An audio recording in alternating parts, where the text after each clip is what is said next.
Hey y'all, it's Amberlina and I'm back with another video. I know it's been a minute and I missed you too. But you know, life be lifing, and yeah. Today I'm starting a series. This is a series of something that I'm very passionate about, and I am so excited to share it with you guys. I've been working on it for a couple of months now, and I feel like now I finally have it to a place where we could just do this. Yeah, okay. So yeah, if you see me looking down, you already know I literally combined all of my notes into this notebook right here. This is a passion of mine, and I'm really excited to share it with others that are trying to get into it, others that already love it and want to share more of their insights in the comments, like whatever. I'm very excited to share it. I really just wanted to, or my intention was to create a free resource so that others on their spiritual journey can have something to come back to, you know? Now, I do have some disclaimers. And I wrote them down because I didn't want to forget, because yeah. Now, there are traditional meanings and keywords to tarot, and then there are intuitive, like, messages that come in when you are doing a reading. That is if like a card comes out or a spread of cards comes out and they make you think of something else that is not the actual traditional meaning of the card. You will see there is a lot of imagery, a lot of archetypes that go into the cards, and yeah. So yeah, like, once again, I do have everything written down right here. I'm looking down here in my notes. I have everything right here, so I don't forget, because you know I can get a little passionate. But I'm excited. My cat is really trying to tear my setup down. But for the sake of beginning and for learning the tarots and just getting the energy of each card, we're just gonna stick to the traditional meanings, as well as like meanings that could come up based off of the symbolism, the archetypes, or the colors that's in the cards. Okay, when you get your deck, and I am going to be showing you and teaching you based off of the Rider-Waite-Smith deck. And I'm using this deck because I do use other decks, of course, and there are so many decks out there, but I'm using this deck, of course, because the imagery and like the archetypes of other cards are all based off of this deck. So I kind of want you to like know what you're looking at, you know, because when you go to another card, like, yeah, you'll be able to read it, but I kind of want you to be able to see what you're looking at and the symbolism that's there that I'm kind of talking about, like, in these videos. So you don't have to have this deck, but this is the what all the other tarot decks are based off of. So whatever's your jam, I would just like it if you guys like followed along with me, but if not, I am going to put the cards on the side of the screen so that way you are able to see it while I'm talking, if that makes sense. Okay, so yeah, let me get to my notes. When you get your deck, you'll see that there are two sections. There's the major arcana and there's the minor arcana. The major arcana is going to be like personality types, behaviors, like spiritual and life lessons that we all go through as human beings. The minor arcana is our day-to-day activities and energies and situations that are kind of split up into 4 different suits: wands, fire, swords, and pentacles. That's going to be correlated to earth, wind, and fire and water elements of the zodiac. But for the sake of this video and to not throw too much information at you at once, we are just going to stay with the major arcana right now, and then we'll talk a little bit more about the minor arcana when it's time to get into those, when we get into that in those videos. Yeah, okay, so yeah, here we are at the beginning of the Fool's journey. Ready? This is the first card. This is the Fool. Here we are at the beginning of the Fool's journey. Do not mind me if I start getting dramatic and telling it like a story, because it is a story. Your life's a story, my life's a story, and we're all the main character. The main character of this story, the Fool's journey, is going to be the Fool. I'm the Fool, you're the Fool, we're all the Fool. Whoever you're reading for is the Fool. We're going to be following the Fool through his journey, his leap of faith, his spiritual journey through the whole major arcana. It is about taking a leap of faith, a brand new start, a fresh start. This is the very beginning, a brand new beginning. If you were to pull this card and come out, this is the beginning of something brand new. This is you taking a risk. This is you being curious about something. This is about you tapping into like a childlike energy, an exciting energy of starting something new. This is also a card of faith, faith in yourself, faith in God, and just going for it. I'm only going to give you a little tidbit of what the reversal of each card could mean, because once you understand the energy of the card, when the card is reversed, it's literally just a matter of the energy being blocked, the energy being redirected somewhere else. It could be stuck a little bit. It could be literally the opposite meaning of what this card means, you know? This card is about potential, new beginnings. There's so much space to grow. There's so many possibilities ahead of you, and you're just excited to get going. So if you get this card, this is a yes. This is a go for it. This is a yes. Now, in the reverse, this card could be that you're naive, or you're rushing, or you're not thinking things all the way through, or you could literally be in your ego and stopping yourself from starting something, or thinking that you know it and you're not wanting to start fresh. The first lesson of the major arcana, this is the Magician. This card is ruled by Mercury. Yellow in the Fool and the yellow in the Magician is optimism.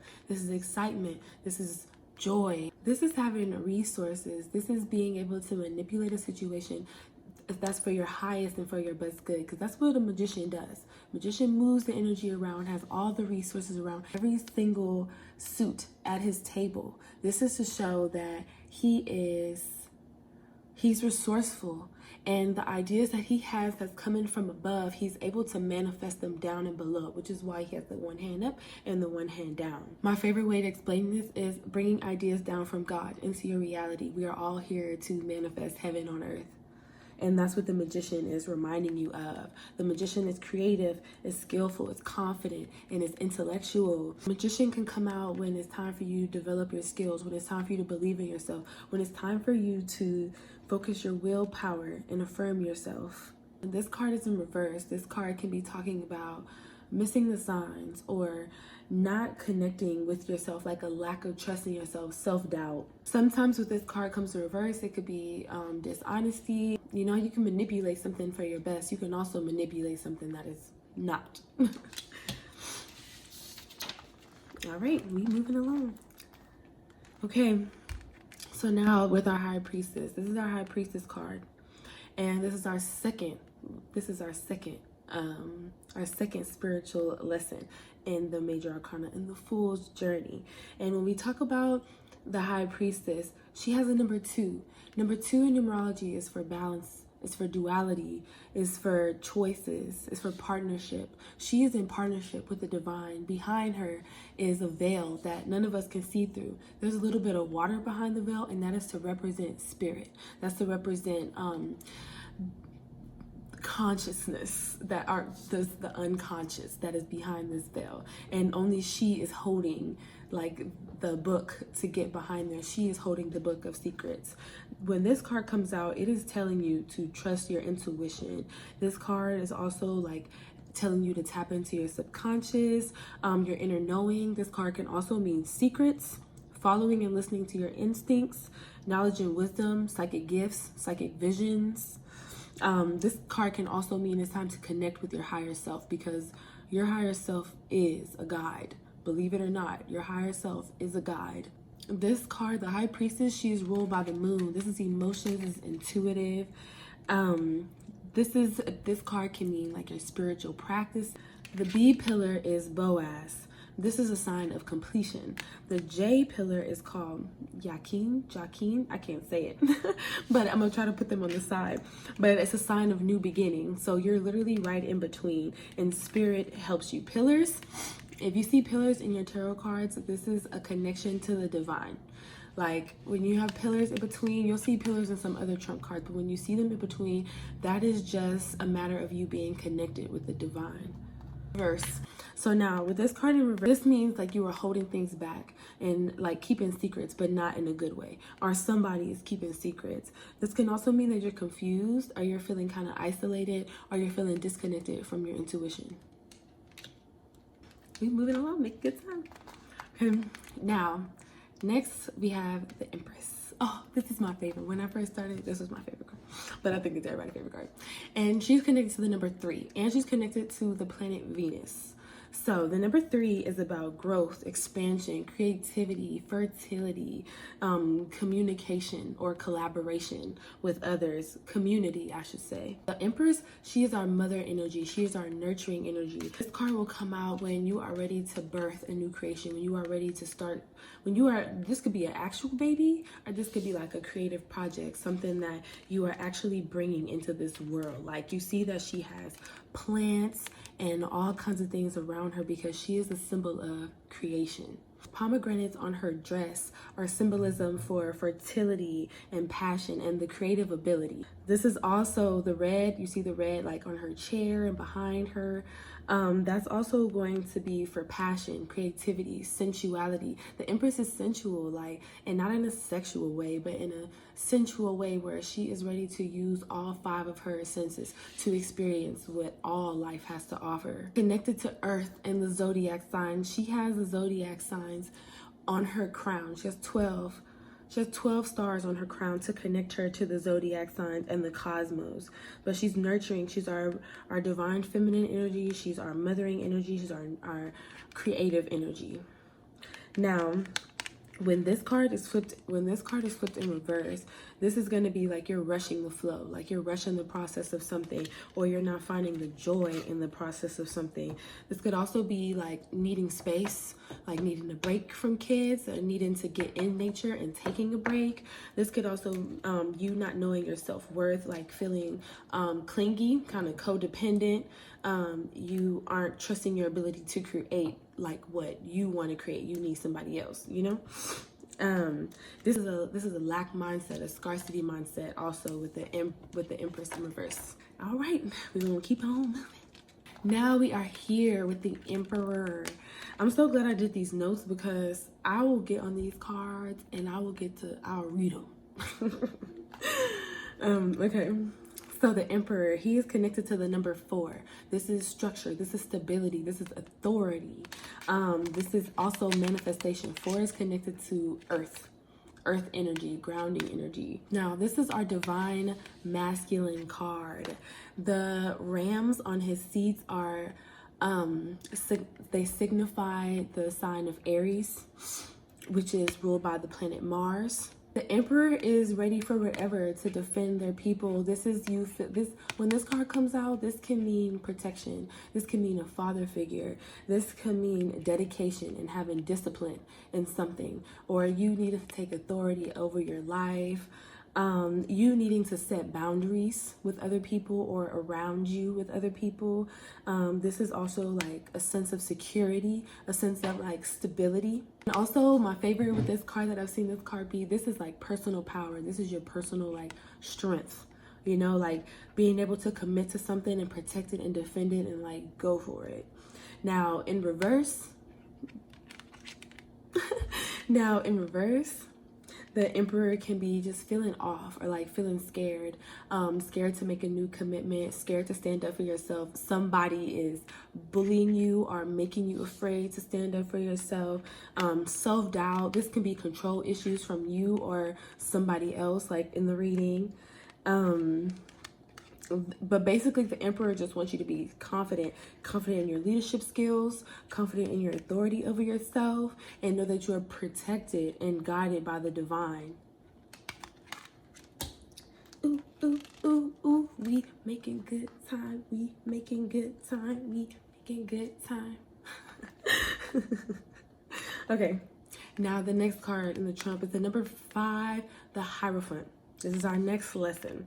The Hierophant is tradition, churches, weddings, customs. This could be learning. This could be school, churches. The Emperor, oh my gosh.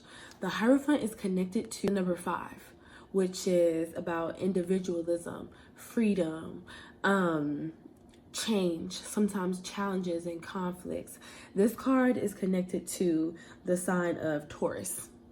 for the astrological energy behind this card. It's connecting you to wisdom, to source. It's teaching and learning, and like we talked about earlier, it's places of teaching. This card talks about, especially with him right here, is how we all could learn something. We all could learn something. We all could learn a traditional way of something, the way of our ancestors, the way of our elders. We could all learn the traditional way and still have our own perspectives. You know, I'm looking down because my monitor's right here so I can see the card too. But we each can take our own perspectives of what is being said. Okay, say for instance, you read the Bible or you read something and there's a scripture. You and I might have different interpretations of what that scripture is depending on the moment. It could mean the same, but it also could mean something else. That is what the Hierophant is about, especially when it's in the reverse. And the reverse is just showing like how we all take our own medicine from what is being taught. On the other, well, still upright, this could be a mentor or like a guide or a teacher, a guru of some sort. When it's reversed, this could mean like you could be stuck in your way. You're not wanting to learn from anybody else. This could be in a stubborn way, but this could also be, like I said, with the number 5, in the individual way. It just depends on what other cards are around it. In the reverse, this could mean like you are wanting to do something your own way and go your own way, or you're being flexible with the teachings that you are learning. Yeah, this could be like dogmatism, being super over religious. Yeah, like lack of control and stuff like that. You know, this another thing I want to say, I don't know if you guys watch Game of Thrones, but you know the Maester, and he keeps like all the books and like all that stuff. This.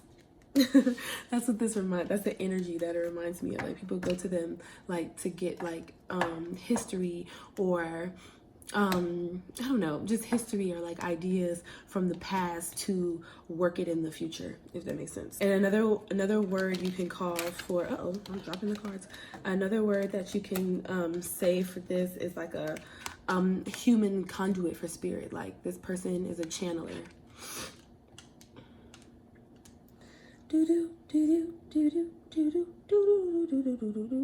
Now we're on to the lovers. The lovers, this card is ruled by the energy of Gemini, communication, information sharing back and forth, love, energy sharing back and forth. Now the lovers, it's perfect because it's lined up with the number 6, and number 6 in numerology is in alignment with harmony, with cooperation, with balance, with peace. There's another word I want, like reciprocity. Like I give something, you give something. I give you something, you take something. I take something and you give me something. You know, like it's a give and take. It's a reciprocity energy, the number 6. And now when this card comes out, this could be actual lovers. This can also mean major decisions, major choices. This is a divine feminine, divine masculine balance, because you see you have the male and the woman. You have the angel Gabriel up here at the top, meaning like you're making a commitment to yourself in front of spirit. You are choosing. You are making a life choice. You are choosing to trust. You are choosing to love. This card can mean like choices and discernment that you use like in love. You made the choice in love. You made the decision in love, not from fear. Card can also be like your desires. And when this card is in reverse, this means like basically like you can't decide. You can't make a choice. You're afraid to make a choice. Like we were talking about, like moving in love and not in fear. This is you moving in fear. You afraid to commit to something new. This is you avoiding it. This is you needing to stay present because emotions are just running high where you can't communicate or make a decision. This could be like separation or like an imbalance between your feminine and your masculine energy. And this card upright, I forgot, I wanted to say that, I'm glad I wrote this down, is this can be communication with your higher self. You talking with your higher self. Okay, Okay, we moving to number 7. This is my birth card. Now, this is my birth card. This is a good card right here, right here, right here. So, this is the Chariot. The Chariot is ruled by the energy of Cancer. And it's also with the energy of the number 7. 7 is about reflection, self-mastery, seeking wisdom, assessment, knowledge, planning things out. Did I say strategy? Like strategizing? I didn't write it down, but strategizing is also tied with the number 7. Now, the Chariot is about confidence, willpower, being able to control your emotions, being able to trust yourself and have faith in yourself, where you are able to control both sides, your subconscious and your ego. You're able to control your emotions and your ego. You're able to control your spiritual life and your physical life. Even though you don't know where you're going, you're able to trust that your energy and your willpower will get you there. Now, this card is about emotional strength. This card is about willpower. This card is about taking inspired action. It looks like he's not moving right now, but once it goes, it's time to go. Chariot, it's time to go. The Chariot is also symbolism of a car. Like if it comes up, this could be a ride, this could be a car, this could be something going on with the car. This can also be moves or like relocations, but you're not really knowing how it's gonna go, but you just have to trust the process. This card is a trust the process. Trust yourself and trust the process card, if anything. Oh, this card is also like thinking of a plan, figuring out how to direct your willpower towards a goal. Now, in reverse, this could be rushing. This could be impatience. This could be lacking confidence or letting your emotions like completely throw you off. This could be a lack of ambition or a missed opportunity, as well as ignoring others around you, like not being able to focus on 2 things at one time. My mom used to say, can't walk and chew gum, like that. And this could be stagnancy. This could be like car issues. This could be, this could also be like you're moody, you know, like you can't decide what you want to do, and you know when you get in those moods, you know. While the major trump is personal, like personalities, behaviors, like archetypes, and that's what these are. Let me see if there's something else I want to say on here. Oh, reverse, this could also be about being hesitant, like just scared to make the move, or just not trusting yourself, not trusting the divine to guide you. We making good time, y'all, like for real. I'm very proud of us because this is a lot of information. There's 78 cards. It's a lot of information, but I'm very proud of us. We're making very good time. Okay, so now next in the major arcana on the Fool's journey is a number 8, which is the Strength card. And this is the card ruled by the energy of Leo. I'm a Leo. They always say Leo's gotta tell if they Leo or not, but it's facts. It's facts. I ain't gonna act like it ain't true. It is. But yeah, so 8 is, in numerology, is in alignment with the energy of transformation, alchemy, abundance, movement, power, action, accomplishments. So, but with the 8 being the number for the Strength card, this is talking about, once again, emotional strength, showing gentleness and grace, choosing a different reaction, breaking habits. Like with this is, the lion is significant for your inner beast, like your shadow side. And the maiden, she looks like the empress. She's here to tame it, tame it. Something triggered you. Tame it, soothe yourself, calm yourself. That's why I said this card is about like emotional strength, emotional awareness. Not just strength like working out, strength like actually being strong enough to see your trigger, face your trigger, and soothe yourself, or be triggered and still be calm, or still see your options. Like you're able to choose. You seeing the power in you being able to control your emotions and your reactions. I love that she has the infinity symbol on top of her head. I don't know if I talked about it with the magician, but the infinity symbol is like alchemy, like what goes around comes around, karma. The infinity symbol is infinite possibilities, the law of attraction, what goes around comes around, and it's above her head. For me, this is facing your fears. This is overcoming and changing the way that you used to react to things.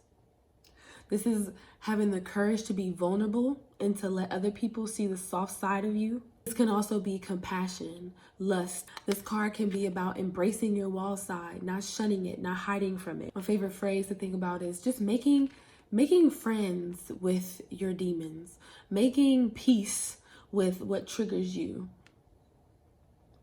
It takes strength to make peace when you really wanna bite somebody. Okay. Anyways, no, let me stop here. Now in reverse, this can be habits, not being able to break the habit. This can you being harsh. This can be you not feeling well, having low energy, because like we talked about that 8 with the power and the abundance. This can be like you not feeling well. This can you being scared or intimidated by someone or yourself. This could be letting your inner beast take over, just spazzing. This could be your ego getting aggressive with people, not soothing your ego. You're not, this is another video, but you don't detach from your ego. You work with your ego. You make friends with your ego. You make friends with your fears so that you are able to talk with them, soothe them, heal them. Oh, this is also giving into like your animal nature, like I said, with like lust, sexuality in reverse. And also in reverse, this is a lack of confidence. You don't trust yourself,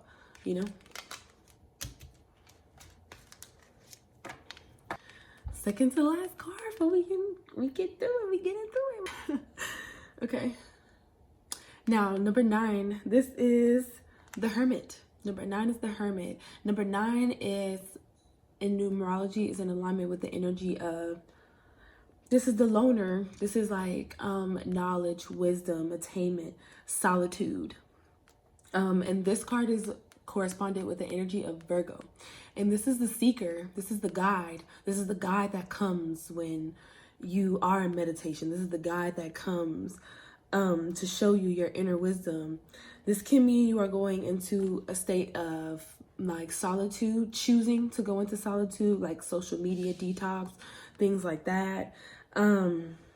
This could be this could be self-introspection and reflection, like doing journal work, doing healing work. Like I said, like spending time with yourself to heal. This could be prayer, seeking guidance, looking for guidance. This could be just taking a break. Literally, it's about taking a break from external distractions so you are able to go within. Now, when the Hermit comes out, it is talking about being still and going within and moving all the distractions out so that you are able to tap in with your higher self, with the divine, with your inner guide, or with an actual guide or mentor. Because Virgo is a teacher as well. Now, when it's in reverse, this could be like you hiding out. Like, all right, you did your healing time, you took your time to yourself, but now you like really hiding. Like you're not coming out. It's time to come out. It's time to put the wisdom that you were taught into practice. This could also be like not listening, missing signs, needing to check in with your higher self, needing to check in with a guide. This could be you just not actually wanting to be alone and needing to have patience with your process. Card, guys, and then I'll be back for the part 2 for the other half of the major arcana. So yeah, this is the Wheel of Fortune. This card is ruled by Jupiter. Now it's connected to the number 10. This is completion. This is cycles. And the Wheel of Fortune, when this card comes out, it's basically talking about acceptance. This is fate. This is just how things are. This is things that like, you ever hear that phrase, life be lifing? Like, life be lifing. These are things that are fated and completely, like, and I'm not gonna say completely, but they are out of our control. And when this card comes up for you, it's just asking you to like trust life, trust yourself. Life lessons, your past self, your higher self, changes. This could mean like a change is coming, like like the wheel is being spun. And this could be destiny. This could mean like I said, things were fated, destiny, like it was destiny for this to happen, or something was supposed to happen for your best good. This is just, the wheel is about teaching the fool that life goes on. Sometimes good things happen, sometimes bad things happen, but it's really about how you respond to it. Is the energy of the wheel. Like you can't plan everything to the T. This is about being able to pivot, accepting things for what they are and how they come, and being able to shuck and jive, juke and jive whenever you need to. Is that the phrase? I don't know. But you know what I mean? Like be able to pivot, be able to move around.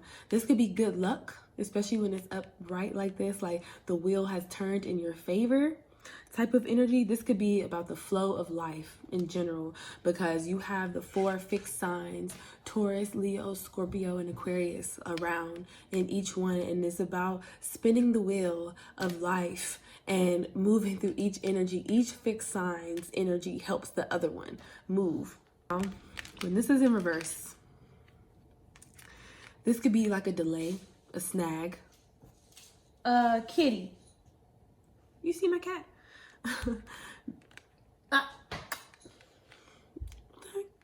Now, in reverse, this can be like a delay, like a snag in your plans. And how we talked about the wheel turning in your favor, the wheel did not turn in your favor this time. And that's okay. Like we talked about with the energy of this card, it's about accepting things.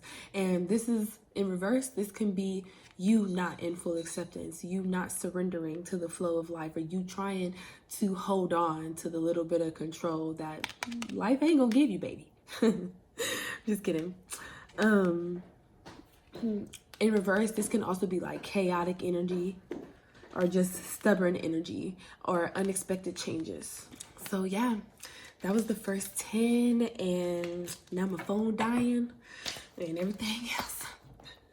So I'm gonna see you guys in the next video. The next video, we're gonna be going over the second half of the Fool's Journey. And yeah, I'm still very excited to get through the rest of these. And I don't know if I'm gonna post these all together or post them like separate, but yeah, thank you guys for sticking along, of being here. I'm hope you took notes. You can always come back to this. I'm gonna timestamp it.